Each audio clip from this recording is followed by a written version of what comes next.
Violent arrests are taking place in New York, where a huge anti-Wall Street rally is underway.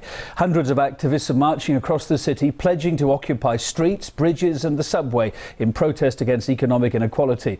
RT's Marina Portnaya is in downtown New York for us. Marina, hi there. These demonstrators are promising, aren't they, the biggest action since the movement began exactly 2 months ago. Take us through exactly what's happening now, then. Well, Kevin, we're about 3 hours into this day-long Occupy Wall Street event marking the 2-month anniversary of this movement that began here in New York, blazed around the country.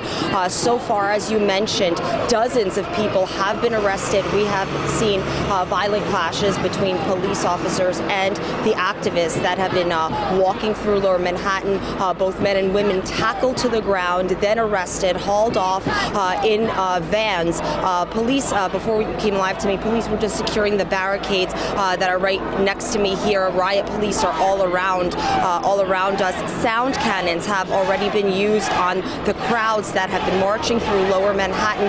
While I've been reporting and monitoring the events on one side of Wall Street, my colleague, RT's correspondent Lucy Kafanoff, has been in the epicenter of the demonstrations. She was at the heart of it. She just came up to me about a minute before we went live. I want to bring her in on this because I want to ask her what she's seen so far. Lucy, I know that you were monitoring it. You were actually filming what was taking place, and police were arresting people violently in some cases, and you got hit with a baton. What happened? Right. Basically, I was trying to video. There's a bunch of police officers who took a large barricade and were pushing protesters into the ground. People looked like they were getting injured, and I was trying to film this. As I approached the crowd, a police officer yelled at me to get away, and before I had a chance to react, he swung his baton and hit me here in the shoulder. I mean, it wasn't that intense, but it was just a shock, especially because, as you can see, I have my press pass clearly marked in front of me. There's another photographer that was also shoved, and we just witnessed the arrest of an Indy Bay media reporter. She was slammed against the wall and taken away in handcuffs, and we have video of that.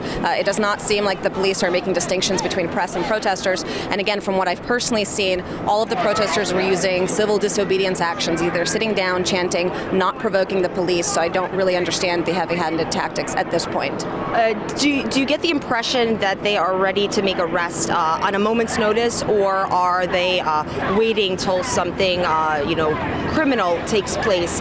Because it seems as though as soon as somebody, one of the activists, step foot on the street, they're ready to arrest them. Which is ironic because, sure, but who knew that stepping off of the curb is a crime worthy of getting slammed down to the ground and handcuffed and having your neck stepped on, which is something that we've actually seen and filmed. I mean, they're not pulling people randomly off the street, but they're definitely, it seems like they're making the rules as they go along, and it's really difficult to stay on the good side of the law. Even as a reporter, when you're asking whether you can stand and film, it doesn't seem like they're making a distinction. If you're in the way, you're in the way and you risk arrest. Right, and I mean, I'm guessing there has to be, what, 5,000 police officers down here at the very least, maybe more helicopters flying over our heads? I mean, it feels like a militarized police zone. It doesn't really feel like downtown New York. All of these streets are closed off. There's all these armed police officers and so many protesters too. I just don't know how the rest of the day is going to play out, especially since we know there's going to be so many more people joining up with the protests later on this evening when the unions and other organizers come out. It could get really ugly. That's right, and Kevin, of course, we are going to be following and monitoring this story throughout the day.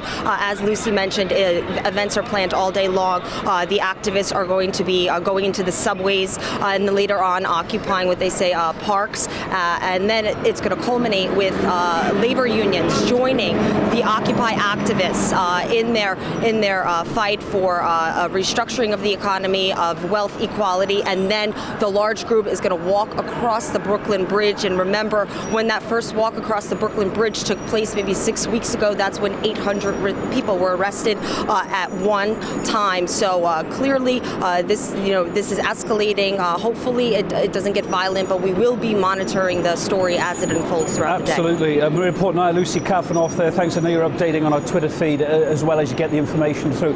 Thanks so much.